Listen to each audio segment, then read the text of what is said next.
My first lady book that came out today. Yes, I'm happy.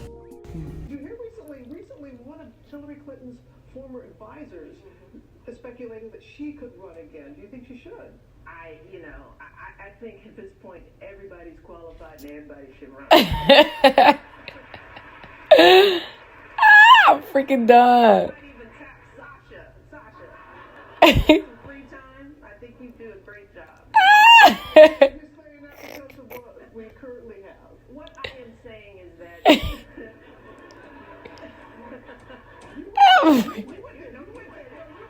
I'm freaking done with them. In the summer of 2009, I had a dream right here in this room located in Utah, Alabama, that I would see the Obamas. That did not work out. Also, going to Dallas to see her did not work out. But after she retweeted that she was coming to Houston and updated her tour dates, y'all know I had to make it happen. I had to make it happen. So I was super excited that now we're going to see Michelle Obama. And right before she came, they painted this mural. I'm so excited, y'all. I love it. Yes, she give me an order. Y'all better book a silica in your life. Girl. Hey guys. So I'm making this video just to give you a quick look at my outfit I'm gonna be wearing tonight and where I get my inspiration from. I got my cousin and my friend to put this vision together. I got my inspiration from Michelle Obama. She used to like to wear hopper pants that like sits mid-rise above the waist, and she loves to put on pants that stops above her ankle and kind of do a little contrasting with the colors. And I'm hoping that Michelle does have the kind of pants that I have chosen to wear. We'll see. Dark blue blazer to like give it a little flavor. I kind of like wanted to wear this with like this plain shirt that, you know, I picked out as well. And like some down to earth flats.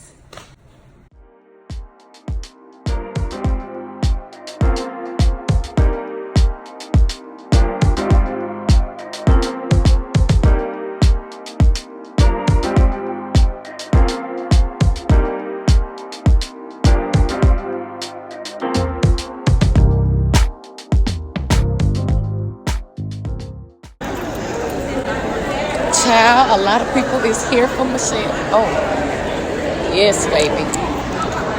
Yes.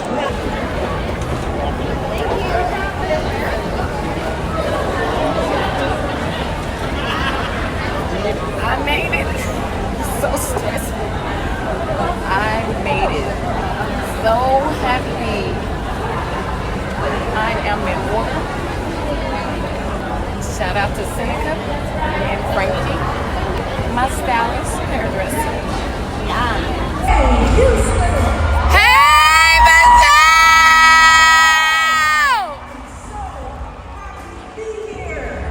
Yes! Where are you, Michelle? For all of you tonight. Yes. Ooh, around the world. Here she comes!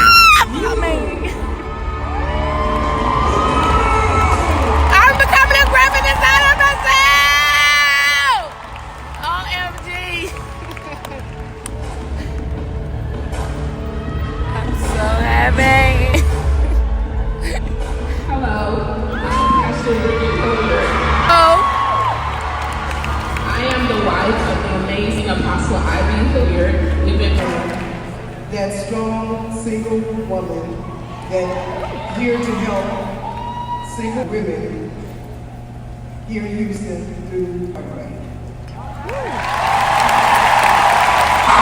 Yes, B. Yeah. Hey, Michelle. Yes. Please welcome award-winning journalist, former host of NPR's All Things Considered, and founding director of the Race Card Project, Michele Norris.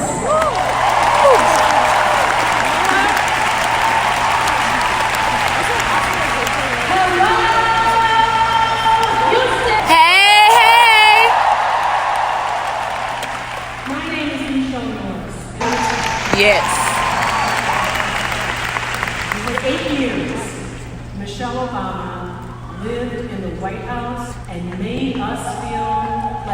our house too. Absolutely. She invited all kinds of people and hosted all kinds of programs, and she allowed us to see ourselves and each other in her space. Extraordinary journey. Her tale of becoming.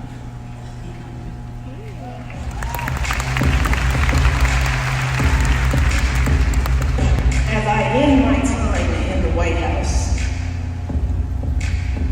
I can think of no bad message to send to our young people. I want you to remember that in this country, plenty of folks, including me, Michelle Obama.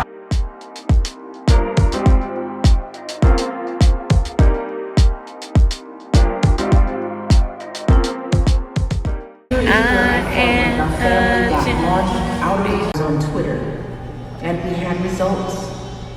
45 million kids were eating healthier breakfasts and lunches. The guy you're married to, so you keep on talking. They go low, we go high.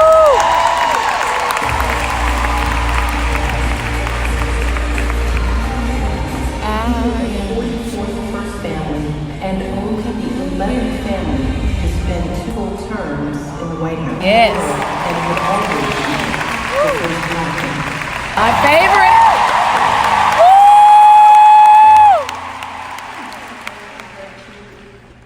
Be proud of what she's done and look at how many lives she's touched, because I think that's the most important thing. Sister is her being just a baby, that cute little chubby face that she had. Michelle was more mature than her age. People were just so happy and just so excited. And it was just interesting because Mom was very calm. And I think seeing other people cry and scream in a way that highlighted truly how insane it was that just happened. For the rest of my life.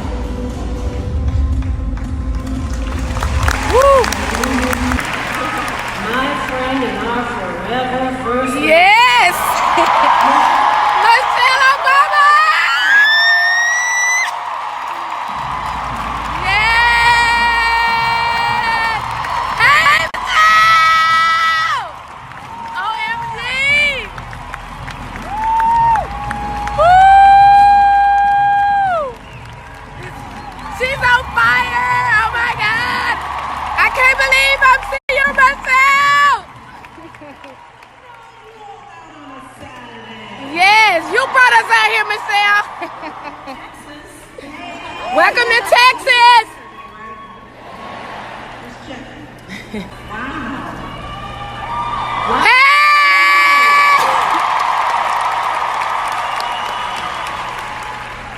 This is pretty amazing. Love you guys. I love you back, Michelle. Well, it's clear that Texas has you. And since you're in Texas, now there are a few things you have to do when you're in Texas, as I understand. And you have some barbecue. Oh, I've had so much barbecue. Yes. I'm surprised I'm awake. I got that barbecue hangover. You know, I get a little sleepy. Oh, they call it the itis. Yeah, I got that. Oh, she's sharp. Franklin's and What? I could eat barbecue for days. And very happy about it. We may have to have some more barbecue tonight. It's there. Late night barbecue. It's there. Midnight barbecue. Like a real bull. Now there's people that we open it, there's a very intimate moment that we can all relate to. Why is that? Well, as we were thinking about opening the book and having a conversation about where ask questions, we were allowed to point at stuff that didn't make sense. If it didn't make sense, we weren't shushed, and our parents were not of the model that children are to be seen and not heard. And that was an unusual gift that my parents had, which is why I talk about it, because I don't know where they got that from. Because generationally, yeah, our grandparents, there was a way that we could be an inquisitiveness that we could have inside that little house on Euclid. But if you went over to Aunt such and such's house, you had to adapt. You know? You couldn't be all that curious. You're acting too grown. So we knew who we could, push and who we couldn't. But all of those questioning the teacher and coming back home and having conversations, all of that allowed me to be the Michelle Obama today. Thank It God. didn't start when I was in the White House. Yes. It was because of Marion and Frazier and that family unit and the strength and courage. I realized how lucky I was because I never experienced any form of abuse at the hands of a man. Oh, thank you, Jesus. Bless. I now sadly know as an adult how rare that is. And I always like to take a moment in these audiences to remind us how damaged women can be in this world at the hands of men. Amen. That so many of us are walking around with all I describe in the book as cuts. Little cuts we carry with us. Some of them come from some verbal indignity, some man catcalling you because he thinks he has the right to talk about your butt while you're walking down the street as a young girl. Somebody who thinks they can hit on you. Somebody who actually does hit on you. All of those things, the being talked over at work, being ignored, being treated as invisible. Every time that happens to a woman, it's a cut. Wow. Some of them are thin, like paper cuts. You barely know they're there until the water hits it. Wow. And then it Dropping stings. gems. And other cuts are deep, and some are gashes. And every woman that you know is walking around, we are covered with these cuts. Wow. And we are trying to raise our children covered with cuts. We are trying to go to work every day. And some of my girlfriends would come home with me. We played jacks on the floor because we went to public school at a time where you actually had an hour for lunch. Okay. Not just 15 minutes. Right. We lived around the corner. We'd watch the shows, All My Children. Oh my God, that's what we used to do. Playing jacks, and we complained. Thank God my mother was at home. And the class was chaotic. We weren't getting homework. And I was like, we were, and it wasn't just me. I had some other friends who were like, well, we are not getting math homework. And how are we going to keep up if we're falling behind and what's going to happen? But we all knew what school was supposed to be, and it had changed. And I was fortunate to have a mother who I didn't know was listening, because my mother was the kind that would just go, really. And I'd be like, well, I let it out. She'd send us all back to school, like, you'll be fine. But she went up to school because she knew the difference. And as a result of her advocacy, the school tested a few of the kids, and we tested out of second grade, and a couple of us got to move. And I was relieved, but as I got older again, I thought, I was lucky enough to get out of that second grade class.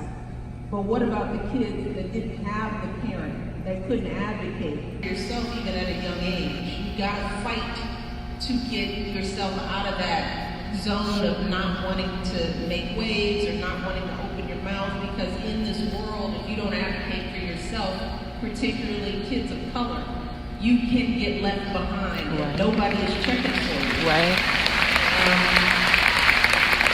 So nobody will know if you're just sitting quietly in the corner expecting things to work out. That's not how it happens for many kids, and definitely not kids like us, right, from working class backgrounds.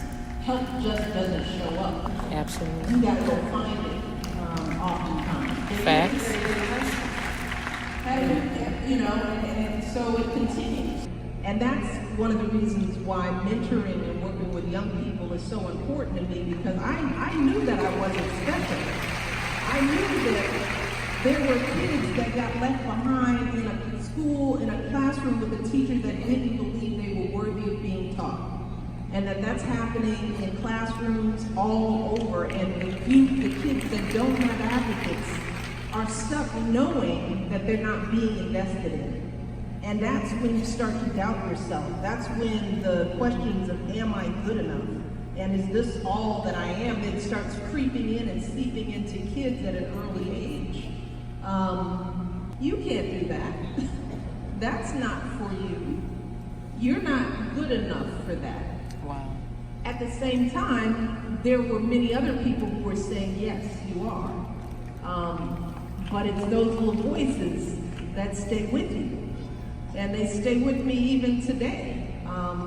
And that's important for the teachers out there in the world to know, for the counselors, for the people. You have to catch yourself when you're stepping on a child's dream. You have to hear yourself. Absolutely. That's right, Michelle. When Gems. you tell a story about a guidance counselor who didn't see in you what you saw in yourself, I hope that guidance counselors read that story and think, "Have I done that?" Yeah, nobody's gonna own that. Wow.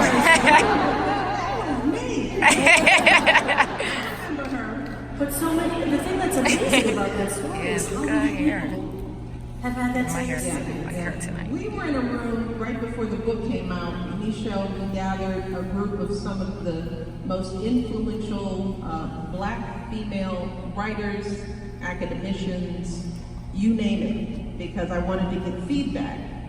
And there were, how many women were in the room? There were 13, 14. There were 13 of us. And when we talked about that section in the book, every single one of them had but lies. But it's real. And I'm sure there are kids today in this arena who are hearing that same kind of,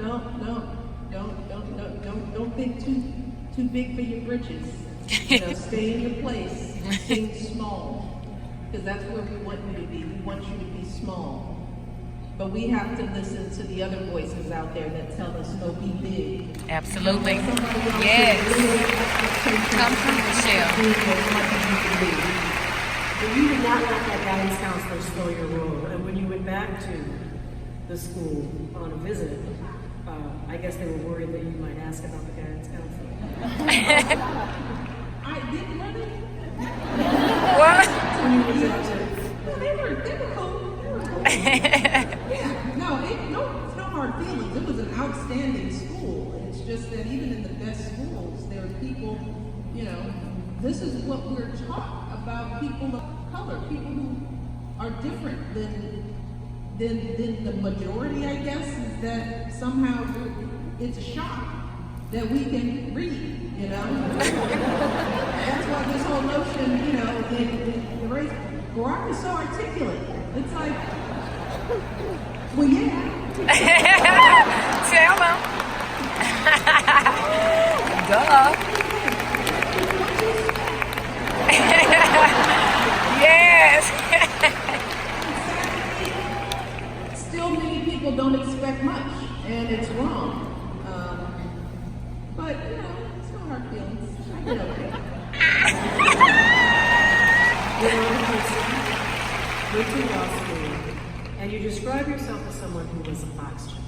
Yes. That you laid out a path for yourself and you just went through that. Where did that come from? Lost chick. That was sort of the same kid that got upset because she couldn't spell the word white the first time. I mean, there's a part of me that was always that kid. You know, and as parents, you guys know that your kids kind of showed you who they were from the time they were 2, 3, right? So there is something called temperament and DNA and genes, like that little one that's giving you trouble. Mm-hmm. She showed you that when she was 4. You just thought that was because she was 4. That's who she was. I'm freaking done. My mother understood that. She was like, there's just something about that little one that you're going to have to watch, right? So there's that part of me, but I also think that part of me came probably from the fact that I had a parent with a disability. So, and I tried to share some of those stories of, at least as I reflect on my life, that while I never viewed my father as someone who couldn't do anything because he did so much, there was probably some underlying thing in our minds as kids when you don't know that your father can walk or run. So there was, we probably made a lot of accommodation, and I never wanted, me and my brother never wanted to be a worry for my father. And I didn't grow up with doctors and lawyers and my kids who do internships for free. We didn't do that. You know, I had to babysit and type and do a lot of stuff, so I didn't really have the freedom to explore what else could there be. So my list was pretty narrow, and I was just trying to get through it. But I was definitely a box checker. And then you wind up being and falling in love with someone. The opposite of a box checker. They say opposites attract. He didn't believe in boxes, he didn't believe in paper, Whoa. using pens. He was swerving everywhere. Oh, Barack. So when you first met them, when they came to you and they said there's this wonderful young man who's going to do something else, and we think that it would be good if you took him under your wing. You had some reservations about that? Okay. So here's The gag. my thinking, right? Because I'm a first-year associate in a predominantly white firm. They come to me and tell me there's this wonderful black guy. From Harvard that you'll have a lot in common with, and I'm thinking, okay. Sure. So Michelle just said no shade, y'all. And the person's name is Barack Obama, and I'm like, Hey, Barack. who names their kid Barack? I'm done. That was a check mark. Because we were the Robinsons from the south side of Chicago. We didn't know South side. you were Michael or Kevin, David, Right. David's, but Obama. And then I find out that he grew up in Hawaii. And I was like, there are no black people in Hawaii. Stop. As I should have been, I still had these kind of like, no, this is not going to be good. You think we're going to have something in common, but we're not. This guy is a nerd, right? I'm done, bro. She going in on Barack. Stop. What did you picture in your mind? Barack Obama.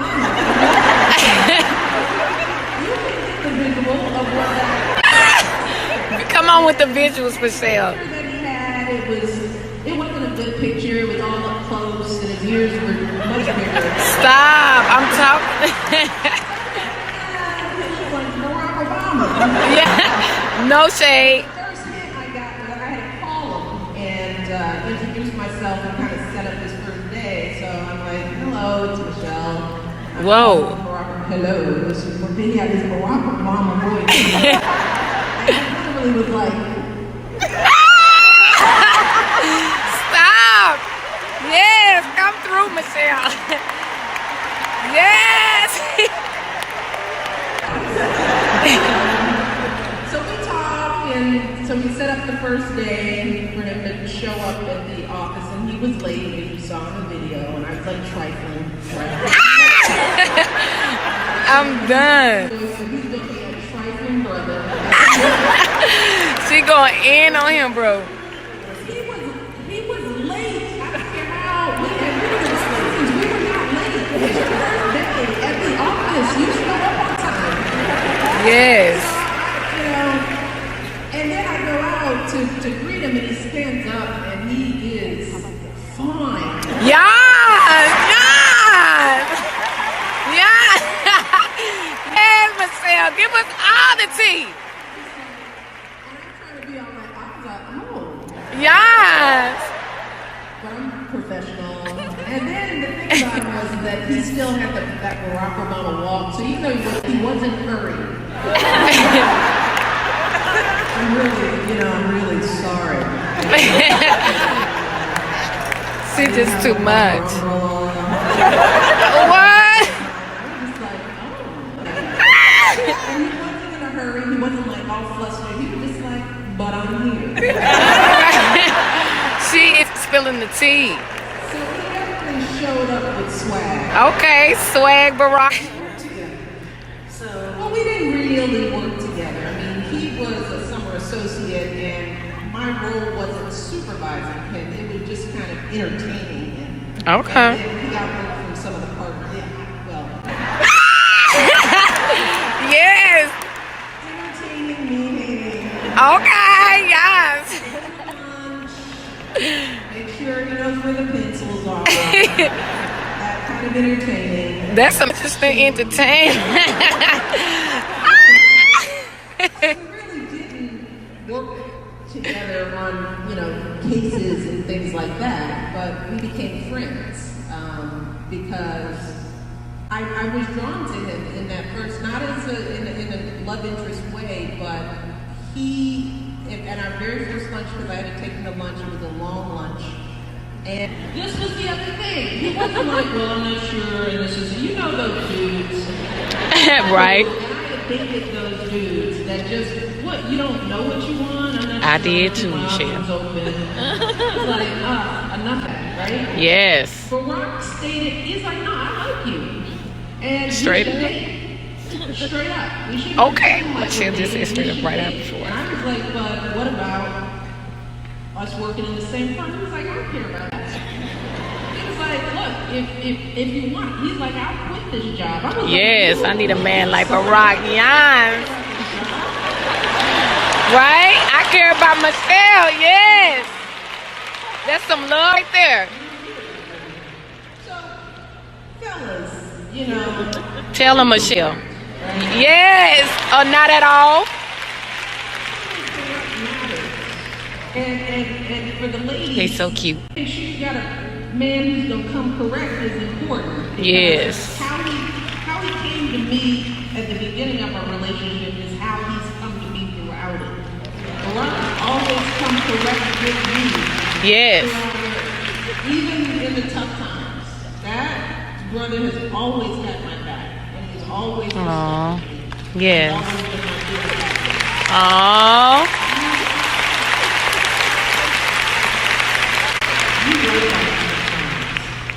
In a way that we don't normally see in memoir, but certainly not in political presidential memoir. I mean, people often are very guarded about this kind of thing. But you write openly about Thank God. service, about how hard it was when he was on the road. You write openly about going to marriages. Wow. With no stigma, you just say, this is what we did, this is how we got over the moon. And that is such a service to people because when people go to conflict, they often listen. They do that, and we are flawed too, sometimes. Right. But, you have to work through that stuff. And I always found, we went to county. I was like, why are you looking over here? I am fine. Yes. He's my problem. And through counseling and the work of it, you understand that number one, it's hard. Happiness, and a lot of my anger was that I was looking to him to fix things that only I could fix for me. Wow. And I wouldn't have learned that had we not gone to counseling, had we not talked openly with parents, friends, and shared, And counseling was also the counseling that you get from your girlfriends, right? Right. And sometimes you just need to go and talk about him badly. Yes, right. And somebody just go, girl, you are right. Yes. Well, yeah, we don't do that all the time. Right? No. But you let it out. Right. And then, if you have good friends, they will tell you your problem too. Right. If they're just agreeing with you might want to question them. Right. Which gives you, that fills you back up to be able to go in and continue working on it. And that, young people out there, is what marriage is. And that's how long marriages last, not because there are no issues, it's because there are always issues. Wow. And if it's happening to you, it's not you. It's the fact that marriage is hard. Wow. Just like raising kids is hard. It is not you. The process of trying to create a whole human being from a baby is hard. Wow. And we need help with that. And we can't do it in isolation. We need to be doing this in community. At least that's what I found. So I had that speech ready, and then he won Iowa, and I was like, oh, snap. Stop. This might happen. Gotta get my mind right for this. So yeah, I was afraid. And then once you were in, you were all in. I was in. I believed in Barack Obama as much as I believed in him. Yes. And I said this when I campaigned, like, this is a special brother. This is special. You know, not because he was my husband, but because it is rare to find that gift of intelligence, charisma, heart, honesty. Absolutely.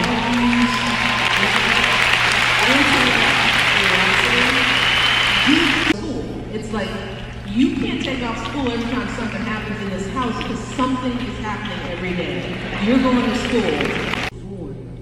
The entire time you were in the White House. Why did you decide to go back and look at those things that you were able to shut out while you were in the White House? And why was it important that you write Chapter 13 so that people understand that you had your own cuts? Yeah. And that they heard that sometimes it felt like they were getting affected. That's right. Yeah, the toughest time was, for me in the whole process, was, you know, you saw it in the clip of, and people don't remember because now Michelle Obama, she's an icon, we love her. It's like, no, y'all didn't. Let them know. Let them know. Spill the tea. It was important for, at the time that stuff like that was going on, for self-protection. I couldn't take that in, right? Because that's also advice I give a young. How do you get through this stuff? You don't take it in. You don't feed on that negative stuff. So there were times I just had to turn off that energy, because I also felt like, as First Lady, in order to campaign around the country to connect with people on their terms, I couldn't take this anger. I couldn't take these assumptions, because not everybody thought that way. But it was important. It's important for me to show, particularly young people, that even your biggest icons, your biggest role models have their bumps. That the journey of becoming is you know, it's fraught with this kind of stuff for all of us. We all face these challenges. Mine were just very public, and in that way felt hurtful, because it was the image of who I was in the world, and it had, what was being said had nothing to do with who I was. But it taught me that, you know, politics is game, and that this whole, you know, that this whole thing can be kind of a circus. But I wanted people to remember that that's what we do to each other. You know, that we make assumptions based on no information. We decide who we like and who we don't like based on skin color and things we are taught. And if we're doing that to me, we're doing that to each other. And we're often wrong in our assumptions on both sides. That we cannot interpret each other through the press and through what we're shown in a phone. You know, people who were saying those things about me knew nothing about that little girl, Michelle Robinson, that you fell in love with and you were reading the book. They didn't know about Euclid. They didn't care about our values. They didn't care about the fact that my father was a hard worker. I share that because we do that to each other. And we have to, in this country, stop doing that to each other. We have to stop assuming the worst in one another. Because on both sides, we are wrong. We are so wrong. And I knew that, and thank God I didn't buy into it, because I was fortunately also traveling around the country and experiencing something totally different from what I was reading in the paper. People were very open to me. Barack Obama won Iowa. We spent months in Iowa, in the Midwest. We've been in the South. People may not agree with Barack Obama, and there are a few people who still think he was born in Kenya or whatever it is. But most Americans know better. They do. We do. We do. So I wanted to share that because my hope was that if people could see how wrong they were about me, we can see how wrong we often are about each other. So that, and I needed to go back there and look at that too, because that was part of my journey. And I couldn't hide from it anymore. I had to go look at that. So I made it a point to read every negative word that was said about me, to read every article again, to remember the names of the people who said it. Wow. Yes. Take a deep breath. I'm done. And to share it, because I can't. You can't know who I am today unless you know all those parts. Right. The ugly parts and the hard parts. That's all a part of this story. That's all a part of my journey of becoming. And we all have it. So it was the hardest chapter for me to write. Wow. It's still the hardest chapter for me to read. Chapter 13. Because it was a painful time. It's hard to read. Yeah, I mean, it was hard to read as your friend. I'm sure it was hard to read for the country to understand who did that to her. Right.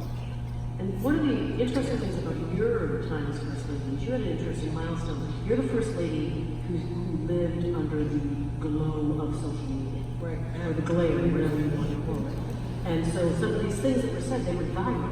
Yes. But you also use social media in interesting ways. So you were in some ways victimized by social media when people were saying things about you that weren't true. But you also saw the power of social media. Yeah. And it's interesting because of the first experience, you could have decided, I don't want anything to do with that. Yeah. But instead you embraced it to help support your initiatives. And you did something at the White House, you actually used social media. You embraced Twitter, you embraced Instagram. Thank God for social media. Message the good things that you were doing. Well, that period of time, that chapter is the chapter that segues us into the White House.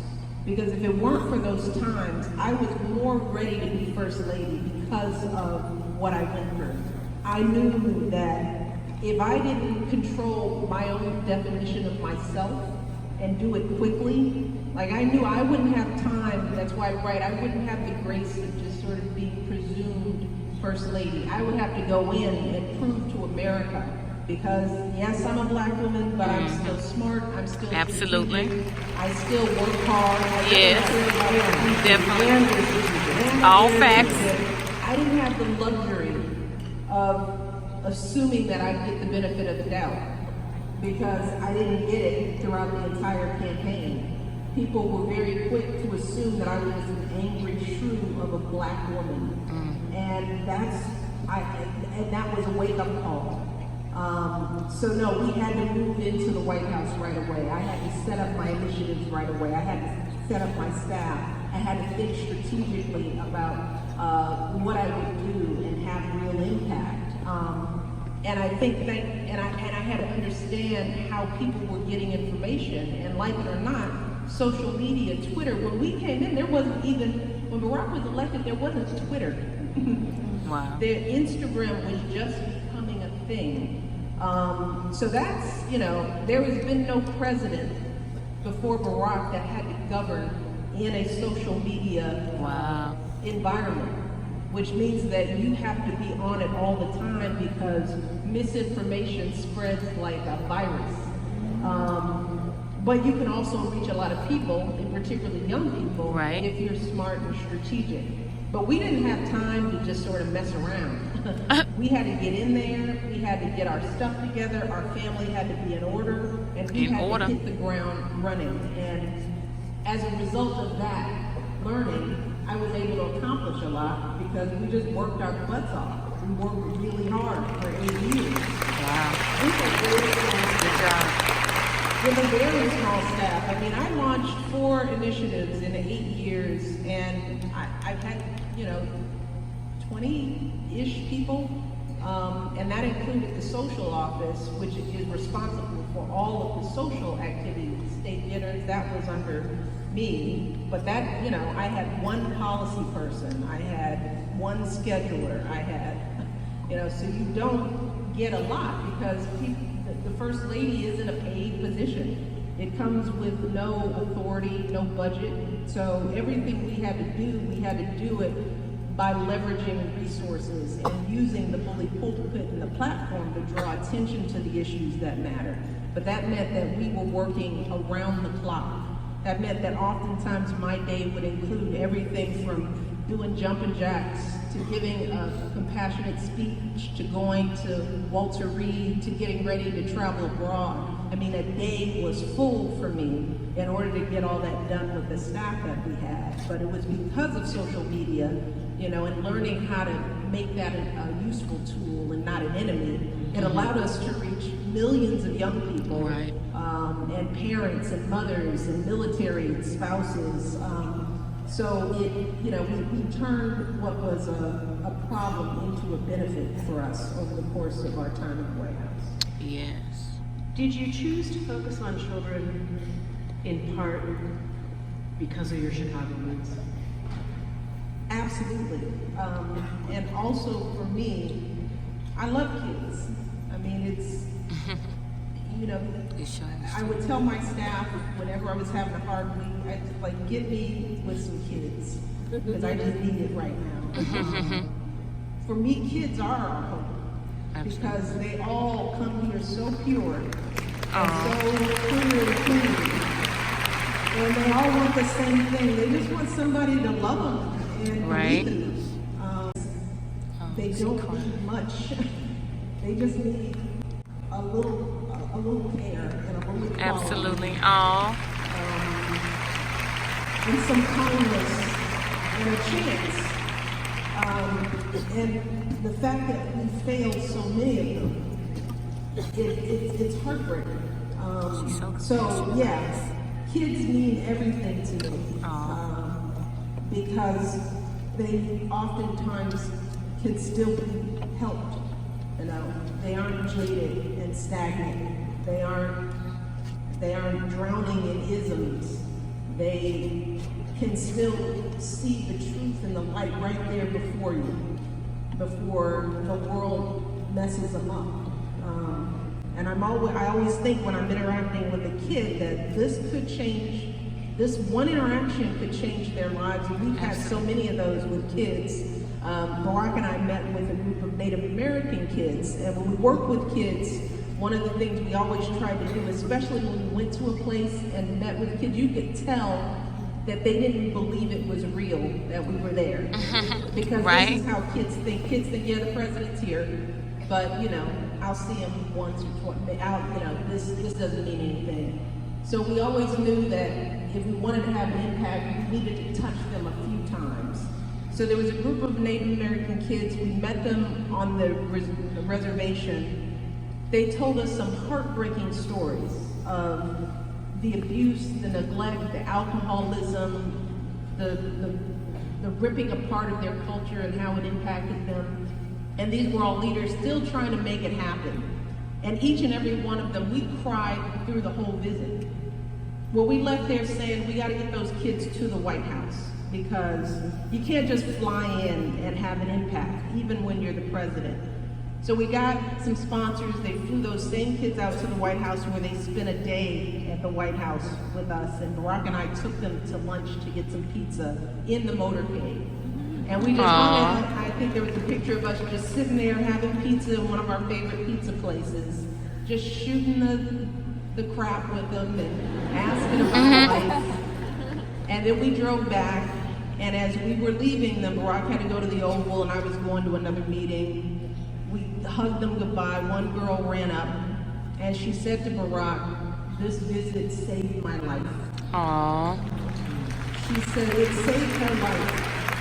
And I work with kids because I know the littlest things Absolutely. can save a life. Yeah. You know, a hug, a kiss, I see you, I believe in you. Right. It's hard, I know, but just hang in there. You know, and when I interact with any kid, I think the thing I say to them could either make them or break them. Absolutely. And my goal is to make them, and to be the first lady making You have them. to make me. I would spend my life doing it if you're doing it. Yes, definitely. You've done a good job. Oh my God. People send in some really good questions. Okay. I think some of you are actually in the room tonight. So I hope I am. Catherine Lee Baker asks, what is the one life lesson that you have been thrilled to watch Sasha and Malia teach each other and thereby share with you? One of the things I'm seeing them get now is an appreciation for their own individuality. Because there's a time that Malia's the eldest, I would tell her, you're not Sasha's parent, you're her sister. And so people don't love you if they feel judged by you. Absolutely. And so you have to learn to accept people where they are and help them grow from there. But you gotta appreciate their uniqueness, even if it's not like yours. And I'm seeing them starting to get that in each other. And they are closer than ever before because they're appreciating each other's uniqueness. And for me, that's an aha moment as a parent, for your children to own who they are and to respect who each other is in this world. So Katie Stone says, I was just wondering how she always seemed to find the perfect staffers, from her cook to her assistants. What was her trick to know who to hire in these positions that place these people deep in her personal space? Was it their vibe? Was it their reference? Was it their resume?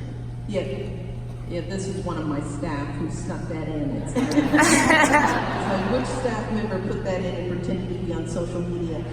Why is your staff so great, Michelle Obama? You know, our staff is like our family, and so we kind of like suck people in and they never go. There's a big, deep Obama family out there and around the world. I love it. But here's the thing that I try to tell people, it's like, I don't know what college any of my staff people went to. You know, it's not their credentials that we look for, it's this stuff. It's, are you kind? Are you decent? Right. Do you work hard? Can you figure something out? How do you treat other people?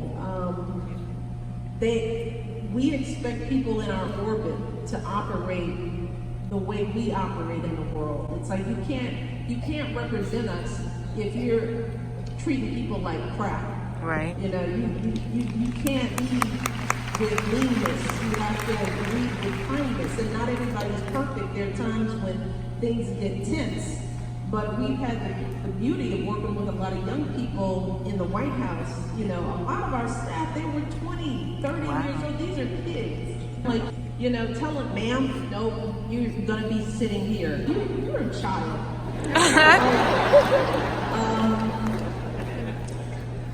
But they've grown with us. So a lot of our staff has been with us from the campaign.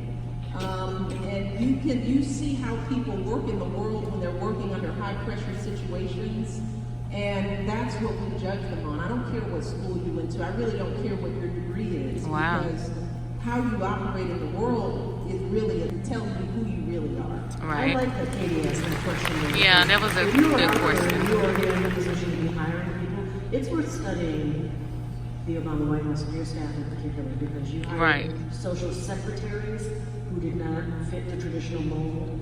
Once and again, time and time again, you hired people who on paper didn't look like the people that had that position for the 40 Well, because also we've been at so many tables. I mean, I tell people, I've had many careers and many jobs. I have been an associate dean, an academic vice president at a hospital. I've run a nonprofit organization. I've been a lawyer. I've worked in city government. We have seen every powerful table that exists. And there are a lot of clowns out there. Totally. Facts. That is all facts. To, you know, look a certain way, maybe they have a certain pedigree, they go to certain schools, and a lot of them are clowns. And I want young people to know that, because a lot of our young people think, well, I could never do that. I was like, yes, you can. Yes, right. You can. Because a lot of these people are credentialed, but that doesn't mean they know anything. Right. It doesn't mean that they, you know, Facts. they can accomplish things. And so you learn how to see through that. You know, we've seen a lot. And so you can see through people. Absolutely. They show you who they are. Now stop here. Wow. No shade. Christy Gilmore wants to know, what was the one pivotal moment in your life when you realized how influential and powerful you are in today's society? What was that aha moment, that one moment? Yeah, I'm still in that mom mode where this is fine, this is normal. That's the message, that's the Marianne in my head. I shared this text that my mother sent me on the Grammys. She asked me I saw you on the Grammys. If I had met any real celebrities. That's what's in my head. I am just Michelle, and Mary is my mother, and so none of this is about me. We are all about, you know, shining the light back on you. Absolutely. I think probably this is the first time in my life where I've kind of allowed this to be a little bit about me, and it's still uncomfortable. So they're just, this, even though we're here, this is crazy to me. Right, this is crazy. I'm sitting here. You guys are here. Yes, thank you so much, Michelle, for coming to Houston. They're all here. Yes. Thank you, Michelle. I cannot believe I'm here.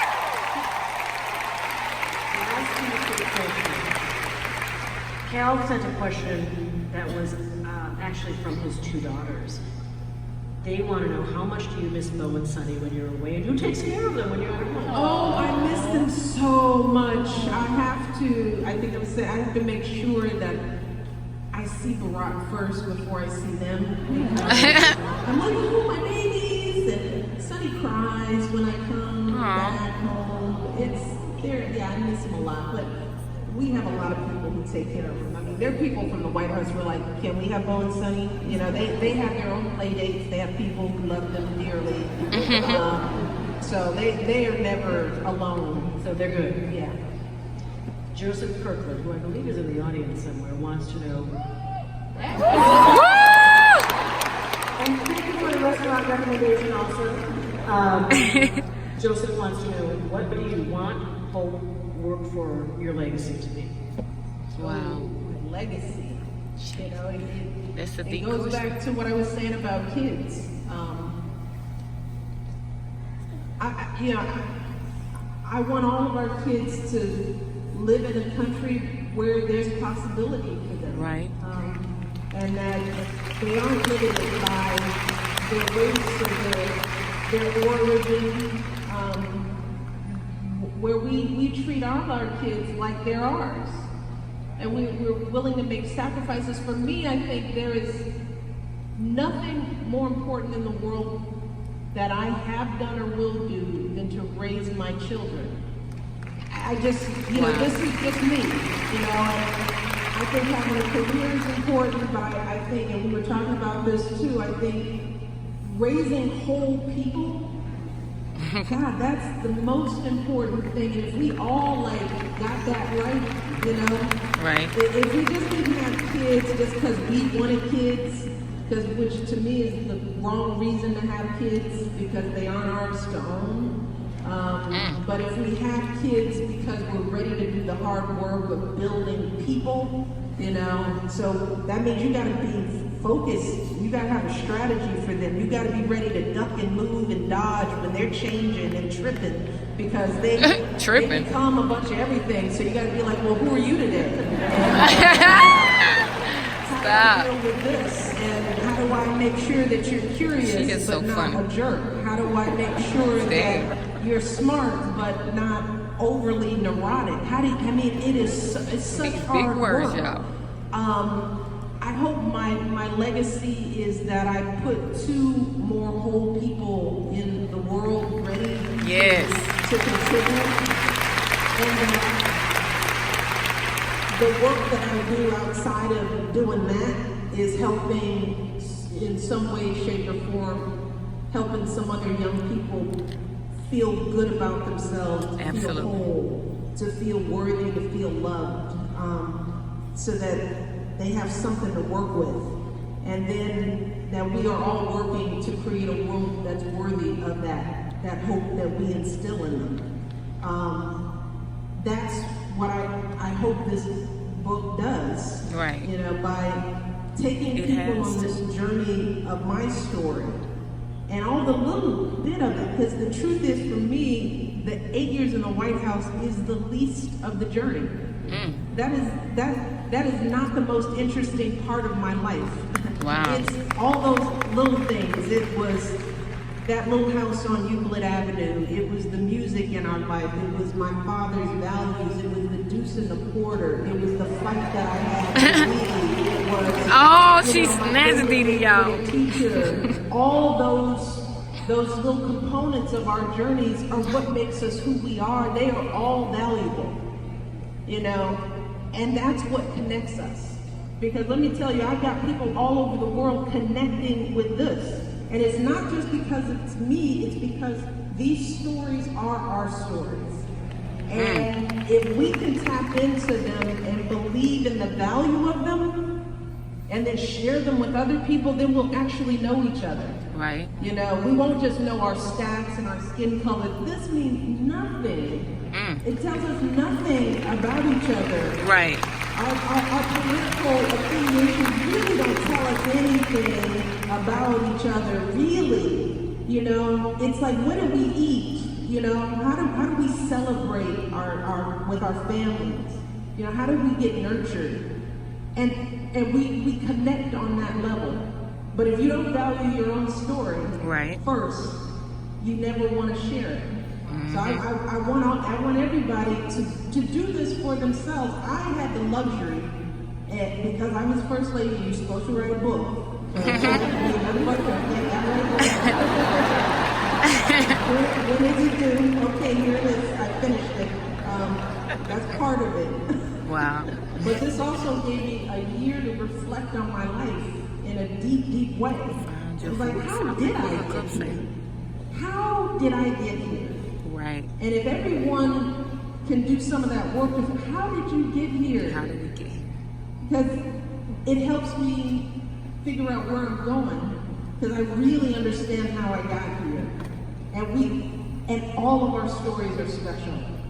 So I hope that this book encourages more of that in each of us, and then the sharing of our stories with each other, like the ladies in the book club. Yes. That's how you break down non-beauty-isms. So if that's a legacy that I can leave and encourage some young kids to find value in their stories and their voice, then I'll tap out. I'm good. Yes! I love it. Thank you for putting this book in the world. Yes, the greatest book. One thing that we are always in the process of becoming. Thank you for sharing your story with us. Thank you so much. I love you, Michelle.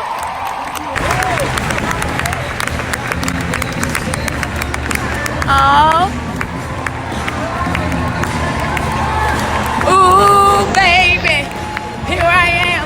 Sign ship. I'm young.